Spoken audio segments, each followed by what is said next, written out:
ఒక చీకటి గుహలో 10 రోజుల నుంచి దాక్కుని ఉన్న లీసా అనే అమ్మాయిని చూపించడంతో మూవీ స్టార్ట్ అవుతుంది. లీసా చేతిలో ఒక స్నైపర్ ఉంటుంది. ఆమె ఎవరి కోసమో అక్కడ ఎదురు చూస్తూ ఉంటుంది.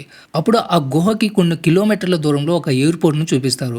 ఆ ఎయిర్‌పోర్ట్‌లో ఒక ప్లేన్ ల్యాండ్ అవ్వగానే అందులోంచి ప్రెసిడెంట్ బయటకొస్తాడు. బయటికి రాగానే లీసా స్నైపర్‌తో షూట్ చేసి చంపేస్తుంది. దీన్ని బట్టి లీసా నార్మల్ అమ్మాయి కాదు, ఒక స్నైపర్ స్పెషలిస్ట్ అని అర్థమైపోతుంది. లీసా ప్రెసిడెంట్‌కి స్నైపర్ గురిపెట్టిన విధానానికి ఆమె అతన్ని ఎక్కడి నుంచి షూట్ చేసింది, ఎవరు షూట్ చేశారు అని ఎవరు గుర్తుపట్టలేరు. తర్వాత జాక్ అనే వ్యక్తిని చూపిస్తారు. అతను సముద్రపు ఒడ్డున కూర్చొని పోయం రాస్తూ ఉంటాడు. అదే సమయంలో అతనికి ఒక మెసేజ్ వస్తుంది. జాక్ ఆ ఆర్డర్ను ఫాలో అవుతూ ఒక ప్లేస్కి వెళ్తాడు. అక్కడే జాక్ కూడా ఒక బెస్ట్ స్నైపర్ అని తెలుస్తుంది. జాక్ తన గ్రాండ్ ఫాదర్ లాగే స్నైపర్గా మారిపోయి ఉంటాడు. అయితే ఈ మధ్యకాలంలో అతను ఏ డీలింగ్స్ చేయలేదు. అయితే ఒక ఓల్డ్ లేడీ దగ్గర జాక్ కోసం ఒక డీలింగ్ ఉంది. అప్పుడు ఆమె, జాక్, నీ కోసం పరితపించే వ్యక్తి నువ్వు లేకపోతే బ్రతకలేని వాళ్ళు ఎవరైనా ఉన్నారా అని అడుగుతుంది. అంటే గర్ల్ ఫ్రెండ్ కానీ, భార్య, ఫ్యామిలీ మెంబర్స్ ఎవరైనా సరే. అప్పుడు జాక్ ఆమెతో, నాకు అటువంటి వాళ్ళు ఎవరూ లేరని చెప్తాడు. తర్వాత సీన్ షిఫ్ట్ అయిపోయి లీసాని చూపిస్తారు. పని పూర్తి చేసుకున్న తర్వాత లీసా తన మదర్ సమాధి దగ్గరికి వెళ్తుంది. ఆమె అక్కడికి వెళ్ళేసరికి ఆమె ఫాదర్ అక్కడ ఉంటాడు. లీసా తన ఫాదర్తో మాట్లాడినప్పుడు లీసాతో తన ఫాదర్, నా కూతురు గురించి నాకు పూర్తిగా తెలుసు, తను ఒక స్పెషలిస్ట్ స్నైపర్ అని నాకు బాగా తెలుసు అంటాడు. అయితే ఇప్పుడు ఒక మనిషి ప్రాణం తీసావా అని అడుగుతాడు. దానికి లీసా, నాకు అప్పుడప్పుడు రాత్రి నిద్ర కూడా పట్టదు అని చెప్తుంది. తర్వాత తన దగ్గర ఉన్న బుల్లెట్ కవర్ తన ఫాదర్ చేతులు పెడుతుంది. అతను ఆ బుల్లెట్ కవర్ని మిగతా బుల్లెట్ కవర్లలో పెడతాడు. అంటే ఇంతకు ముందు కూడా ఎంతో మంది ప్రాణాలు తీసిందనమాట. అయితే ఆమె ఫాదర్తో, నేను 1 year పాటు ఒక మిషన్ కోసం వెళ్తున్నాను అని చెప్తుంది. దానికి ఆమె ఫాదర్, నువ్వు తిరిగి వచ్చే వరకు నేను ప్రాణాలతో ఉండను, ఎందుకంటే నేను ఇంకా కొన్ని రోజులు మాత్రమే బ్రతుకుంటాను. ఒకవేళ రాబోయే కొన్ని రోజుల్లో నేను చనిపోతే ఖచ్చితంగా వాలంటైన్స్ డే రోజు నేను నా ప్రాణం తీసుకుంటాను అని చెప్తాడు. ఆ మాట విని లీసా షాక్ అయిపోతుంది. తన ఫాదర్తో అలా చేయొద్దని చెప్తుంది. తర్వాత ఇక్కడ సీన్ షిఫ్ట్ అయిపోయి జాక్ని చూపిస్తారు. వాళ్ళు అతన్ని స్పృహలో లేకుండా ఒక ప్లేస్లోకి తీసుకెళ్ళి తన దగ్గర ఉన్న ఒక ఫోన్ తీసుకుని అతన్ని ఒక ప్లేస్లో వదిలేస్తారు. జాక్ నానా తంటాలు పడుతూ వాళ్ళు చెప్పిన ప్రదేశానికి చేరుకుంటాడు. అక్కడ జాక్కి డేవిడ్ అనే ఆఫీసర్ కనిపిస్తాడు. డేవిడ్ జాక్తో, నేను గత సంవత్సర కాలంగా మొదటిసారి మాట్లాడుతున్న వ్యక్తి లేదా మనిషివి నువ్వే అని చెప్తాడు. అయితే జాక్ డేవిడ్ని రీప్లేస్ చేయడానికి వచ్చుంటాడు. అంటే అతని ప్లేస్లో పని చేయడానికి వచ్చాడు. డేవిడ్ జాక్తో అక్కడ చేయాల్సిన పని మొత్తం వివరిస్తాడు. ఇప్పటి నుంచి 1 సంవత్సరం పాటు నువ్వు ఒక్కడివే ఇక్కడ అన్నీ చూసుకోవాలి అని చెప్తాడు. అక్కడ ఒక టవర్ చూపించి, ఇది నువ్వు ఉండబోయే టవర్. ఆ ఈస్ట్ వైపు ఉన్న టవర్లో కూడా ఈరోజు ఒక ఆఫీసర్ డ్యూటీలో జాయిన్ అయిపోయారు అని చెప్తాడు. వెస్ట్ వైపు ఉన్న టవర్ని అమెరికన్స్ హ్యాండిల్ చేసేవాళ్ళు, ఈస్ట్ వైపు ఉన్న టవర్ని రష్యన్స్ హ్యాండిల్ చేస్తారు. డేవిడ్ జాక్తో, నువ్వు ఇక్కడ ఉన్న ఆటోమేటిక్ గన్స్ని రిపేర్ చేయాలి, అలాగే ఇక్కడ ఉన్న డివైస్ని టైం టు టైం చెక్ చేయాలి అని చెప్తాడు. ఈ ప్రాంతం ప్రపంచానికి తెలియకుండా చాటుగా ఉన్న ప్రాంతం. దీన్ని శాటిలైట్ కూడా చూడలేదు. ఇక్కడ ఉన్న డివైజులన్నీ ఈ ప్రాంతాన్ని రక్షిస్తూ ఉంటాయి. ఒకవేళ ఎప్పుడైనా ఈ డివైజులు పాడైపోతే ఇక్కడ ఉన్న అలారం పెద్దదైపోతుంది. అప్పుడు ఉన్న పొలంగా నువ్వు ఇక్కడ నుంచి పారిపోవాలి అని చెప్తాడు. నిజానికి ఇవన్నీ డేవిడ్కి తనకంటే ముందు పనిచేసిన ఆఫీసర్కి చెప్పుంటారు. ఇప్పుడు డేవిడ్ ఇక్కడ పని చేయడానికి వచ్చిన జాక్తో ఇవన్నీ చెప్తూ ఉంటాడు. ఇక్కడ రష్యా అమెరికన్స్తో కలిసి పనిచేస్తూ ఉంటారు. కానీ ఈ విషయం రష్యా ప్రెసిడెంట్కి కానీ అమెరికా ప్రెసిడెంట్కి కానీ తెలియదు అని చెప్తాడు. అప్పుడు జాక్, అసలు ఈ మిషన్ ఏంటి అని అడుగుతాడు. డేవిడ్ జాక్తో, నువ్వు లోయలో ఉన్న వాటిని ఇక్కడికి రాకుండా చూసుకోవాలి అని చెప్తాడు. తర్వాత అక్కడ భయంకరమైన కేకలు వినిపిస్తూ ఉంటాయి. వాటిని వీళ్ళు హలో మ్యాన్ అంటారు. ఇదంతా చెప్పిన తర్వాత డేవిడ్ తర్వాత రోజు ఉదయం అక్కడి నుంచి వెళ్ళిపోతాడు. డేవిడ్ని తీసుకువెళ్ళడానికి ఒక హెలికాప్టర్ వస్తుంది. అయితే వాళ్ళు దారి మధ్యలోనే డేవిడ్ని షూట్ చేసి చంపేస్తారు. ఈ ఓల్డ్ లేడీ వీటన్నిటి వెనక ఉండి నడిపిస్తూ ఉంటుంది. మరోవైపు జాక్ చెప్పిన పని చేస్తూ ఉంటాడు. రేడియోలో ఇన్ఫర్మేషన్ ఇచ్చిన తర్వాత జాక్కి బుక్ సెల్ఫ్ వెనకాల ఒక పుస్తకం దొరుకుతుంది. అవి ఇంతకు ముందు డ్యూటీ చేసిన ఆఫీసర్వి. కొంచెం సేపు తర్వాత జాక్కి అవతల వైపు ఎవరో ఉన్నట్లు, ఎవరి దగ్గర నుంచి ఏదో శబ్దాలు వినిపిస్తాయి. అక్కడికి దగ్గరలో ఏవేవో శబ్దాలు వినిపిస్తూ ఉంటాయి. అక్కడ ఒక అమ్మాయి కర్రలు కట్ చేస్తూ ఉంటుంది. తర్వాత రాత్రి బయట ఉరుములు మెరుపులు రావడం వల్ల జాక్ నిద్ర మేలుకుంటాడు. అప్పుడు అవతల వైపు ఉన్న టవర్ దగ్గర జాక్ లీసాని చూస్తాడు. అలా ఇంకో 1 నెల రోజులు గడిచిపోతాయి. తర్వాత ఒక రోజు లీసా తన టవర్ దగ్గర తన బర్త్డే సెలబ్రేట్ చేసుకుంటూ ఉంటుంది. అప్పుడు ఆమె జాక్ని చూసి ఫైర్ గన్ పేలుస్తుంది. ఒక అట్టముక్క మీద వాట్ ఈజ్ యువర్ నేమ్ అని రాసి పేరు అడుగుతుంది. జాక్ మనం మాట్లాడడానికి అనుమతి లేదు అని చెప్తాడు. అప్పుడు లీసా ఈ రోజు నా బర్త్డే, నాకేమనిపిస్తే అది చేస్తాను అని చెప్తుంది. అప్పుడు జాక్ నవ్వుతూ తన పేరు చెప్పి ఆమెకి బర్త్డే విషెస్ చెప్తాడు. లీసా సరే నాతో పాటు డ్యాన్స్ చేయి అంటుంది. అతను నాకు డ్యాన్స్ రాదు అని చెప్తాడు.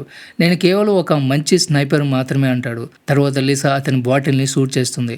అప్పుడు జాక్ తన ప్రతాపం చూపిస్తూ ఆమె వైపు ఉన్న వస్తువులన్నీ షూట్ చేస్తాడు. అప్పుడు లీసా సైగల ద్వారా కిందకు చూడమని జాక్తో చెప్తుంది. అక్కడ విచిత్రమైన క్రియేచర్స్ జాక్ వైపు వస్తూ ఉంటాయి. అప్పుడు ఇద్దరు కలిసి వాటిని షూట్ చేసేస్తారు. అయితే కొన్ని క్రియేచర్స్ లీసా వైపు వెళ్తూ ఉంటాయి. అప్పుడు జాక్ ఆమెకి సహాయం చేస్తాడు. అయితే అక్కడ బ్లాస్ట్ జరగడం వల్ల లీసాకి గాయమవుతుంది. తర్వాత జాక్ మిగతా క్రియేచర్స్ని షూట్ చేస్తాడు. అప్పుడు లేజర్ ద్వారా డిటెక్ట్ అవడం వల్ల అక్కడ ఉన్న వెపన్స్ అన్ని కూడా ఆటోమేటిక్గా ఫైరింగ్ మొదలు పెడతాయి. ఆ క్రియేచర్స్ అన్ని చనిపోయిన తర్వాత లీసా తన గాయానికి మందు వేసుకుంటుంది. జాక్తో ఇది నా జీవితంలో ప్రత్యేకమైన బర్త్డే అని చెప్తుంది. తర్వాత రోజు జాక్ మళ్ళీ బాంబ్స్ అన్ని సెట్ చేస్తాడు.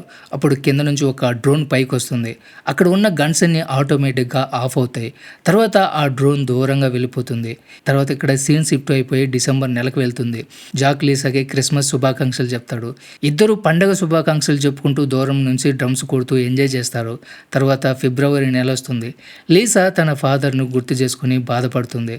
కాబట్టి లీసా జాక్తో ఈ సమయంలో నువ్వు నా దగ్గర ఉంటే చాలా బాగుండేది అని చెప్తుంది. జాక్ లీసా దగ్గరికి వెళ్ళడానికి ఒక ప్లాన్ చేస్తాడు. ఒక వైర్ని మిసైల్తో అటాచ్ చేసి మిసైల్ని లీసా వైపుకు షూట్ చేస్తాడు. లీసా ఆ వైర్ని ఒక చెట్టుకి గట్టిగా కడుతుంది. తర్వాత జాక్ లీసా దగ్గరికి వెళ్ళడానికి రెడీ అయిపోతాడు. ఆ వైర్కి వేలాడుతూ తన వైపు వెళ్లేందుకు బయలుదేరతాడు. కొంత దూరం వరకు గ్రావిటీ లేకపోవడం వల్ల చాలా కష్టపడి లీసా దగ్గరికి వెళ్తాడు. జాక్ అక్కడికి వెళ్ళిన వెంటనే లీసాకి ఫ్లవర్ ఇస్తాడు.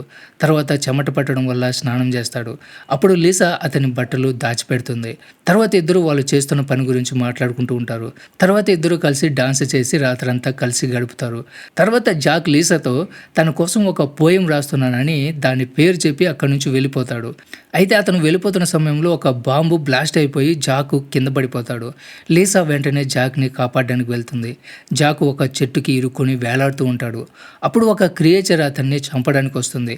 జాక్ వెంటనే దాని మీద దాడి చేసి చంపేస్తాడు. తర్వాత ఒక విచిత్రమైన క్రియేచర్ జాక్ని పట్టుకుంటుంది. ఈలోగా లీసా వచ్చి అతన్ని విడిపిస్తుంది. తర్వాత వాళ్ళు గుర్రాల మీద సవారు చేస్తున్న క్రియేచర్స్ని ఎదుర్కోవాల్సి వస్తుంది. అవి ఆలోచించి మరీ దాడి చేస్తుంటాయి. జాక్ లీసా గన్స్తో షూట్ చేసి వాటిని ఓడిస్తారు. అప్పుడే లీసా పైకి వెళ్ళడానికి కావాల్సిన డివైస్ ఎక్కడో పడిపోయిందని తెలుస్తుంది. అయితే జాక్ ఆ క్రియేచర్స్ 1950లో ఆర్మీ ఆఫీసర్స్ వేసుకుని యూనిఫామ్ వేసుకుని ఉండడం గమనిస్తాడు. అంటే ఇవన్నీ ఆ సమయానికి సంబంధించినవి. ఇంకా అక్కడ చెట్టల్లో విచిత్రంగా అతుక్కుని ఉన్న అస్థి పంజరాలు కనిపిస్తాయి. అలాగే అక్కడ శిథిలమైపోయిన కొన్ని ఇళ్ళు కూడా కనిపిస్తాయి. అప్పుడే వాళ్ళకి అక్కడ కేకలు పెడుతున్న శబ్దం వినిపిస్తుంది. వాళ్ళు వెంటనే ఒక చర్చిలోకి వెళ్ళి దాక్కుంటారు. అక్కడ చనిపోయి ఉన్న అస్థి పంజరాలు చూసి వాళ్ళంతా కూడా వాళ్ళంతట వాళ్ళే చనిపోయారని అర్థమైపోతుంది. ఈలోగా ఒక స్నైపర్ వచ్చి లీసా మీద దాడి చేస్తుంది. అప్పుడు వాళ్ళు గన్నుతో షూట్ చేసి ఆ స్నైపర్ని చంపేస్తారు. కొన్ని క్రియేచర్స్ కూడా లోపలికి వచ్చేస్తాయి. లీసా ఒక బాంబు బ్లాస్ట్ చేసి అక్కడ నుంచి బయటికి వెళ్ళడానికి మార్గం ఏర్పరుస్తుంది. వాళ్ళు అక్కడ నుంచి ఒక ప్లేస్కి వెళ్తారు. అక్కడ వాళ్ళకి ఒక ల్యాబ్ కనిపిస్తుంది. ఆ ల్యాబ్లో రకరకాల ఎక్స్పెరిమెంట్స్ చేసుంటారు. అక్కడ వాళ్ళకి ఒక క్యాసెట్ దొరుకుతుంది. లీసా అక్కడ ఉన్న జనరేటర్ని ఆన్ చేస్తుంది. అప్పుడు వాళ్ళు ఆ క్యాసెట్ని ప్లే చేస్తారు. ఆ వీడియో 1940లోది. అందులో ఒక లేడీ ఇక్కడ కొన్ని బయోకెమికల్స్ మిషన్స్ జరుగుతుంది. అయితే భూకంపం రావడం వల్ల అంతా పాడైపోయింది అని చెప్తుంది. ఆ కారణంగా మిషన్లో ఉన్న కెమికల్స్ ఇక్కడ నేలలో కలిసిపోయి మనుషుల డిఎన్ఏ అక్కడ ఉన్న మొక్కల డిఎన్ఏతో కలిసిపోయింది. కాబట్టి 5 రోజుల్లో ఆ కెమికల్స్ కారణంగా క్రియేచర్స్గా మారిపోతారు అని చెప్తుంది. అందుకే అక్కడ ఉన్న వాళ్ళందరూ కూడా ఈ కెమికల్స్ అక్కడ నుంచి బయట ప్రాంతానికి స్ప్రెడ్ అవ్వకుండా అందరూ అక్కడే చనిపోయారు అని చెప్తుంది. తర్వాత జాక్ అక్కడ ఉన్న కంప్యూటర్స్ చూస్తాడు. అవి చాలా పాతవి. వాటిని చెక్ చేసిన తర్వాత వాళ్ళు ఇక్కడ మిలిటరీ కోసం కాదు, ఒక కంపెనీ కోసం పనిచేస్తున్నారని తెలుస్తుంది. ఆ కంపెనీ ఇప్పుడు కూడా ఈ ప్లేస్ని స్టడీ చేస్తుంది. వాళ్ళు ఇక్కడ ఉన్న క్రియేచర్స్ డిఎన్ఏతో సోల్జర్స్ని తయారు చేయాలి అన్న ఆలోచనలో ఉన్నారు. అప్పుడు జాక్ ఆ మిషన్ సెల్ఫ్ డిటెక్షన్ ప్రొసీజర్ని చూస్తాడు. శాటిలైట్ ద్వారా డిటెక్ట్ అయిన వెంటనే 2 నిమిషాల వ్యవధిలోనే ఆ ప్రాంతం అంతా బ్లాస్ట్ అయిపోతుంది. కాబట్టి జాక్ లీసాతో ఒకవేళ ఏదైనా కారణం చేత మనం ప్రాణాలతో ఇక్కడ నుంచి బయటపడకపోతే నువ్వు ఒక విషయం గుర్తుపెట్టుకో, నిన్ను కలవడం నాకు చాలా సంతోషంగా ఉంది అంటాడు. అప్పుడు అక్కడ నుంచి బయటికి వెళ్తూ ఉండగా లీసా బ్యాగ్ మిస్ అయిపోయి ఉంటుంది. అంటే క్రియేచర్సే ఆ బ్యాగ్ని బయట పెట్టేసి ఉంటాయి. అవి వాళ్ళిద్దరితో ఆడుకుంటూ ఉంటాయి. లీసా బ్యాగ్ పట్టుకోగానే ఆ క్రియేచర్స్ ఆమెని లాక్కొని వెళ్ళిపోతాయి. అవి లాక్కొని వెళ్ళడం వల్ల ఆమె స్పృహ కోల్పోతుంది. మరోవైపు జాక్‌కి ఆ బయోకెమికల్ మిషన్ కనిపిస్తుంది. ఇంకోవైపు ఆ క్రియేచర్స్ లీసాని కట్టేసి చిత్రవద పెడుతూ ఉంటాయి. అప్పుడు ఆమె వాటి మీద దాడి చేస్తుంది. అయితే ఆ క్రియేచర్ ఆమె కంటే చాలా బలంగా ఉంటుంది. ఈలోగా జాక్ అక్కడికొచ్చి దాన్ని చంపేసి లీసాని కాపాడుతాడు. అప్పుడు జాక్ ఆ క్రియేచర్ బాడీ మీద ఉన్న పేరు చూస్తాడు. అది అక్కడ అందరికంటే ముందుగా పనిచేయడానికి వచ్చిన ఆఫీసర్ పేరు. తర్వాత వాళ్ళు ఆ మిషన్ నుంచి వచ్చిన కెమికల్ మనుషులని చెట్లతో ఎలా కలుపుతారో చూస్తారు. వాళ్ళు వాటి మధ్యలో నుంచి వెళ్తున్నప్పుడు ఆ చెట్టుతో కలిసి ఉన్న మనుషుల శ్వాస పీల్చుకోవడం గమనిస్తారు. అప్పుడు కొన్ని క్రియేచర్స్ వాటి మీద దాడి చేస్తాయి. లీసా వాటి నుంచి తప్పించుకోవడం కోసం వాటిని నిప్పుతో కాల్చేస్తుంది. తర్వాత వాళ్ళు జీప్ దగ్గరికి వెళ్ళి తాడు కట్టి పైకి వెళ్ళే ప్రయత్నం చేస్తారు.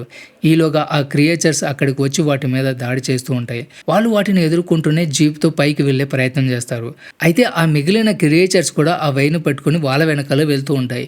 ఆ పొజిషన్లో కూడా వాళ్ళు వాటి మీద ఫైట్ చేస్తారు. ఇది అంత సులభమైన విషయం కాదు. జాక్ పడిపోతూ జీప్ను పట్టుకుని వేలాడుతూ ప్రాణం కాపాడుకుంటాడు. జాక్ పరిస్థితిని కంట్రోల్ చేయడానికి జీప్ పెట్రోల్ ట్యాంక్కి హోల్ చేసి నిప్పంటించి వెనక వైపు వస్తున్న క్రియేచర్ని కాలిపోయేలా చేస్తాడు. అయితే ఆ మంటలు జీప్లోకి కూడా వస్తాయి. అందువల్ల వాళ్ళిద్దరూ ఆ జీప్ను కూడా ఆ వైర్ నుంచి వేరు చేసి ప్రాణాలు కాపాడుకోవాల్సి వస్తుంది. తర్వాత వాళ్ళిద్దరూ క్షేమంగా టవర్లోకి చేరుకుంటారు. ఇప్పుడు వాళ్ళు 5 రోజులు వేరుగా ఉండాల్సి ఉంటుంది. ఎందుకంటే ఎవరికైనా ఇన్ఫెక్షన్ సోకి ఉంటే వాళ్ళు తమ ప్రాణాలు వాళ్ళే తీసుకోవాల్సి ఉంటుంది. జాక్ లీసాతో వీళ్ళు నన్ను ఎందుకు ఎంచుకున్నారంటే నేను చనిపోతే నా కోసం ఏడ్చే వాళ్ళు ఎవరూ లేరు అని చెప్తారు. అయితే ఇప్పుడు తన కోసం తను బ్రతకాలనుకున్న మనిషి ఒకరున్నారు అంటాడు. లీసా జాక్తో మనం ఇక్కడ నుంచి పారిపోదాం. నా దగ్గర ఒక ప్లేస్ ఉంది. మనం అక్కడ హ్యాపీగా జీవితం గడపొచ్చు అంటుంది. అప్పుడు జాకు మనం పారిపోతాం సరే, మరి ఈ మిషన్ పరిస్థితి ఏంటి? మనం వెళ్లే ముందు దీన్ని అంతం చేయాలి అని చెప్తాడు. తర్వాత జాక్ తన టవర్కి వెళ్తూ ఉంటాడు. వెళ్లే ముందు లీసాకి ఐ లవ్ యూ అని చెప్తాడు. తర్వాత ఆ ఓల్డ్ లేడీ వైర్లెస్ ద్వారా జాక్తో మాట్లాడుతుంది. ఆమె జాక్తో ఇక్కడ మా కంప్యూటర్స్ అన్ని ఆన్ అయ్యాయి, నువ్వు అక్కడికి వెళ్ళావా అని అడుగుతుంది. జాక్ లేదని సమాధానం ఇస్తాడు. అప్పుడు ఆమె నువ్వు వెళ్ళకపోతే ఈ స్టేట్ టవర్లో ఉండే ఆఫీసర్ వెళ్ళుండొచ్చు, నువ్వు ఒక పని చేయి, ఆ ఆఫీసర్ని ఇప్పుడే చంపేయమని చెప్తుంది. నిజానికి ఆ ముసల్ది వాళ్ళిద్దరూ కలిసి ఉన్న ఒక ఫోటో చూసుంటుంది. కాబట్టి ఆమె తన మనుషులతో రేపు మనం జాక్ను కూడా అంతం చేయాలి అని చెప్తుంది. తర్వాత లీసా అక్కడ ఒక వైర్ చుడుతూ ఉంటుంది. అప్పుడే ఆమె జాక్కి ఐ లవ్ యూ చెప్తుంది. ఈలోగా అక్కడికి ఒక హెలికాప్టర్ వస్తుంది. అది చూసి జాక్ వెంటనే లీసాతో పారిపోమని చెప్తాడు. ఆ హెలికాప్టర్లో ఆ ఓల్డ్ లేడీ టవర్ దగ్గరకు వస్తుంది. అక్కడ వాళ్ళు కనిపించకపోవడంతో ఆ ఓల్డ్ లేడీ కొన్ని డ్రోన్స్ని వాళ్ళ వైపు పంపిస్తుంది. వాళ్ళు ఆ డ్రోన్స్తో ఫైట్ చేస్తూ ఒక ప్లేస్కి వెళ్ళి వాళ్ళ గన్స్ ఫిక్స్ చేస్తారు. అప్పుడు ఇద్దరు కలిసి ఆ ప్లేస్ని శాటిలైట్ నుంచి కాపాడుతున్న డివైస్ని షూట్ చేస్తారు. ఒకదాని తర్వాత ఒకటి అక్కడ ఉన్న డివైసెస్ అన్ని బ్లాస్ట్ అయిపోతాయి. ఆ కారణం చేత అక్కడ ఉన్న సెల్ఫ్ ప్రొటెక్షన్ సిస్టమ్ ఆన్ అయిపోతుంది. అంటే ఆ ప్రాంతం చుట్టుపక్కల 4 కిలోమీటర్ల మేర మొత్తం బ్లాస్ట్ అయిపోతుంది. కాబట్టి ఆ ఓల్డ్ లేడీ వెంటనే హెలికాప్టర్కి వెళ్ళి కూర్చొని అక్కడ నుంచి పారిపోయే ప్రయత్నం చేస్తుంది. అయితే అక్కడ బ్లాస్ట్ జరగడం వల్ల ఆ హెలికాప్టర్ అందులో ఇరుక్కుపోయి చనిపోతుంది. మరోవైపు జాక్ ఆ బ్లాస్ట్ ఫోర్స్కి నేలలో పడిపోతాడు. లీసా మాత్రమే ఒక గుహలో కూర్చొని 5 రోజులు గడుపుతుంది. తర్వాత లీసా ఫ్రాన్స్ వెళ్ళిపోతుంది. అక్కడ జాక్ ఇచ్చిన ఒక లెటర్ ఓపెన్ చేసి చూస్తుంది. అందులో జాకు ఆమె కోసం రాసిన పోయం ఉంటుంది. లీసా దాన్ని చదువుతూ కన్నీళ్లు పెట్టుకుంటుంది. అలా కొన్ని రోజులు గడిచిన తర్వాత ఒక రోజు సడన్గా జాక్ ఆమెకి ఎదురు పడతాడు. అంటే అతను ఏదోలాగా నేలలో నుంచి బయటపడి ప్రాణం కాపాడుకుని ఉంటాడు. ఈ సీన్తోనే మూవీ ఎండ్ అవుతుంది. సో ఇది ఫ్రెండ్స్ ఇవాళ video. Don't forget subscribe. Thanks for watching.